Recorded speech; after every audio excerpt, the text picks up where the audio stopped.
Ladies and gentlemen, welcome back to my channel. This is Silent Epic, and we're back with some more Think and Construct. And there is a lot to think and construct, guys. It's not just the simple things that I'm going to show you here while I'm working on this world that I'm doing.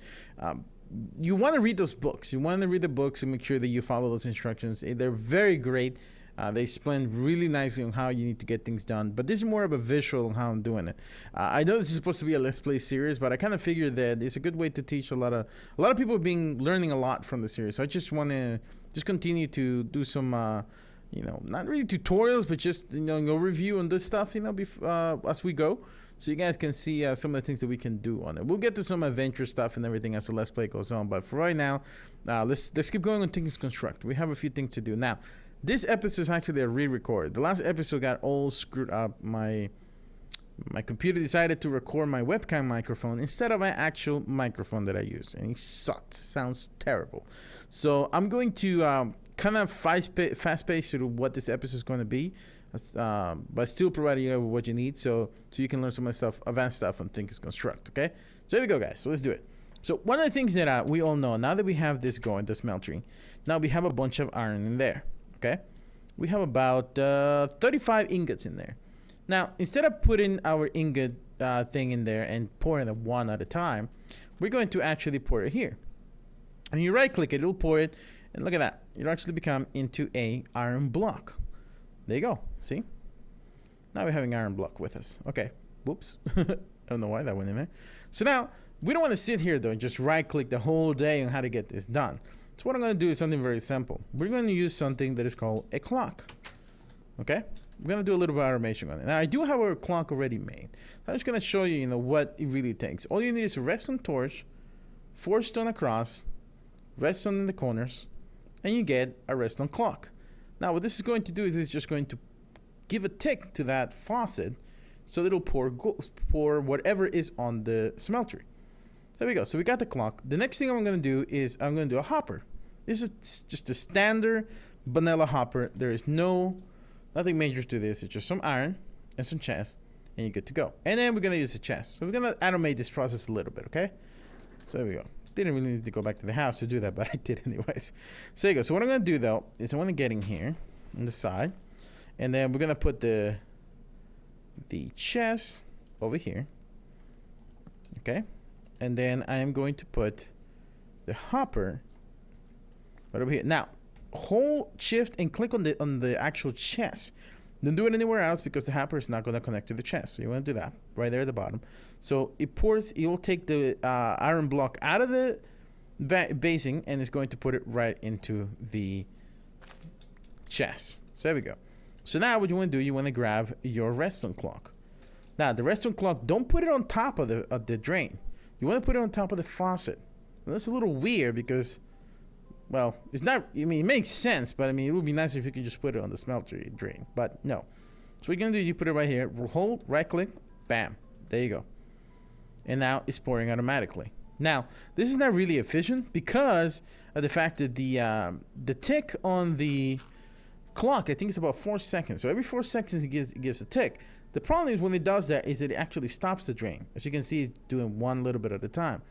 But it is a simple automation. If you use your own red clock system with repeaters, you can time it correctly. That'll be one click, pour, and it'll be perfect, But this is good enough that you can do it right away and get yourself going. So there you go. So now the whole process is automating, and we're getting our blocks going in there. Perfect, huh? All right. So now what I'm going to do next is, and instead of doing that right there, pouring it all, I'm going to stop this, take the clock off. Unfortunately, you can't turn the clock on and off. The only thing you can do is stop it. Just break it so it'll actually stop pouring, okay? Now we're going to get into some advances. We got this new table. This is called a tool force. The tool force is really simple to do. And let's go take a look at the book for that. Okay. Always use this book. This book are great references. Now there's a tool force. You just need 4 blocks of iron, a tool station, and some searing brick. And it'll give you a tool force. Now, the difference is, as you notice on the last one that we did, we had the regular tool station. We can do pickaxes, shovels, and all of that stuff. Well, on the tool force, we can do some pretty heavy stuff, like a hammer, a lumberjack, excavator, a shite, I guess that's called, a cleaver. I mean, some crazy stuff that we can do here with the tool force. So now what we want to do though is create this material. So we're gonna go with the hammer. That's the one. It's my favorite, by far my favorite tool that I can do on this game, on Think and Construct. So we're gonna need 2 platings, all right, to make that happen. Now I already made the platings. The thing you gotta know is this: the same process that goes into making the plating, the casings for the other tools is the same thing you're going to do here, which is you're going to actually need to go to the tool station, put a blank pattern, and then look for what you need, and you'll find the plating. Let's see if we can. Oh, there it is. So there's the plating. So you get the plating, and then you come into the part builder and you make it out of stone first. Once you have it out of stone, then you pour it on the smelter with some gold. Make sure you have some gold in there. You pour it over, and you'll get the case, the cast. I don't know what I call it, casing, but the cast for the large plate. So there you go. So you do that for the other pieces, which is the hammerhead and the tough tool rod, and you'll be good to go. Now, what I'm going to do now, since I have some iron already here, there's going to be a little bit of mixing going on, and I can show you what I did. There it is, right there, the final product. You see it on my hand, because in the last video it just got messed up. So, but I want to show you anyways, because I think it's something important. So the hammerhead is going to be poured out of iron. So there we go. So we're going to do the hammerhead. It's going to be iron. Let's get it pouring. It takes a lot of ingots. There you go. And also the tough tool rod is going to be made out of iron. The plating though, I'm going to make that out of obsidian, which is going to in turn give it more durability. So now we have 1 ingot left. That's good, because then I can just put this right there, pour it, and we'll be good to go. Ta-da! Okay. So now that I got that, let's go over here and let's go get some obsidian. All right, there's some obsidian right there.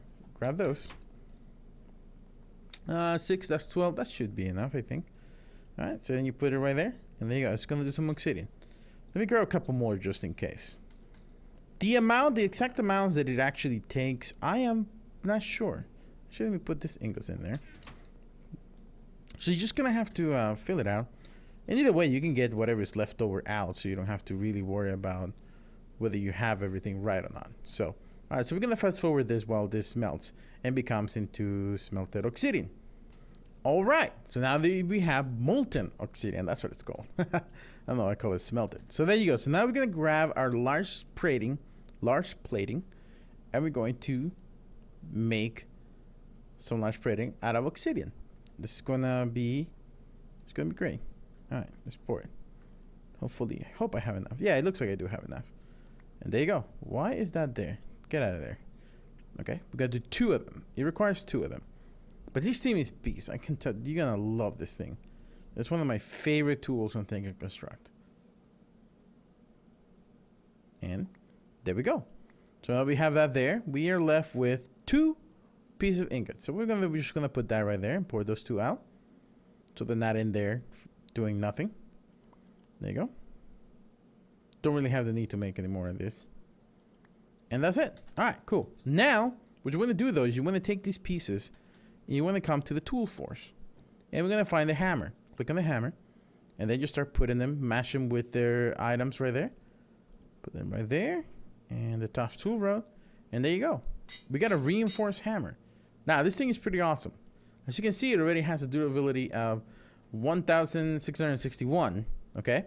So what you want to do is you want to add some goodies into that. Okay? So we're going to add some redstone.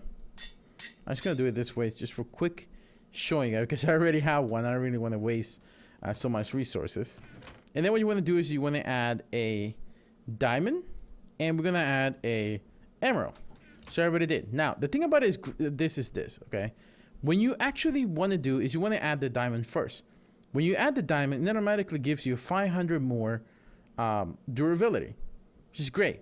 If you add the emerald, it gives you 500%, 50% more durability.